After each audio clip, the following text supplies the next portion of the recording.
bahagian atas sikit daripada Ulu Langat. Masa ketika itu saya dah balik dah. Tetapi rakan yang lain, yang belakang. Dan ini terjadi kepada, saya ingat-ingat lupa, dia seorang director.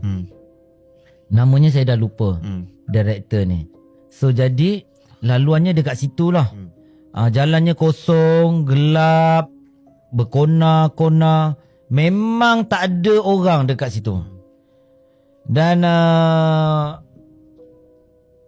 waktu itu, masa dia lalu, dia ternampak sebuah teksi. Pandai pula dia cari teksi baru lah tu. Yang merah putih. Bukan yang hitam kuning dulu tu. Hitam kuning lagi lama.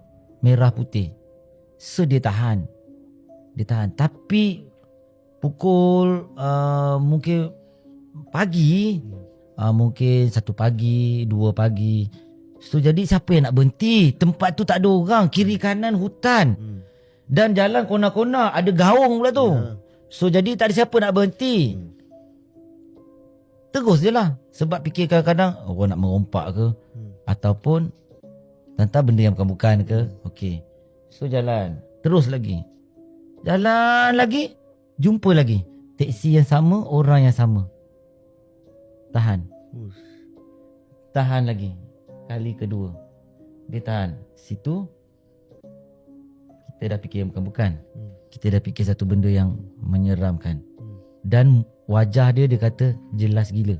Sampai kan bila dia jumpa balik, dia cerita dekat saya.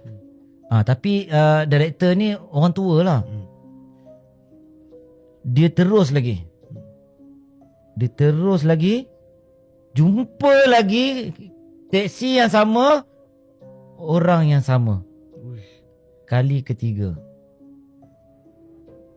Makin dia pecut. Walaupun jalan kona-kona, dia makin pecut. Sebab dah confirm lah ini benda yang bukan-bukan lah, yang mistik lah.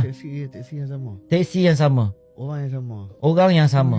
Dia tahan. Betul-betul muka dia nampak dan dia dekat depan. Masya Allah. Nak buat apa tu, ya Allah? Terus lagi. Kali ni dah tak jumpa dah teksi dengan orang tahan tu. Jumpa apa pula? Sebab dia tengah kejar belakang teksi tu. Dia tengah kejar kereta tu. Wih. Dia, dan dia ada Dia tahan. Dia tahan. Dia kejar. Dia lari. Dia kejar. Dia kejap macam mana? Lari ke ataupun Dia lari. Mangkuk Dia lari. Dia lari dan dia cakap, kenapa tak berhenti ya? Wih. Dia berhenti. Kenapa jalan? Kenapa tak berhenti? Banyak-banyak kali. Kenapa tak berhenti? Wih.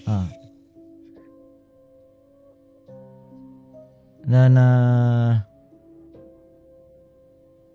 memang macam-macam lah director tu baca. Dia pun otai, dah tua. So jadi mestilah banyak ilmu agama di dada. Kan? Takkan tak tahu Al-Fatihah ke apa ke, tak tahu. Teruk sangat. So jadi macam-macam bacaan lah dia baca. Tapi itulah dia. Dia kejar kat belakang. Gila betul. Dan itu terjadi atas sikit daripada Dulangat tu. Wih, abang, ini aku seram. Sebab tak boleh bayang bang, kalau abang kat tempat dia. Ya, Kalau saya. kita kat tempat dia. Betul. Kita nak buat apa bang? Aku akan jawab. Masa tu aku dengan kau kan. Aku akan jawab, dia suruh tak berhenti. Kejar dia. Dia. Aku tak ada kena-mengena. Aku bawa aja. Aduh.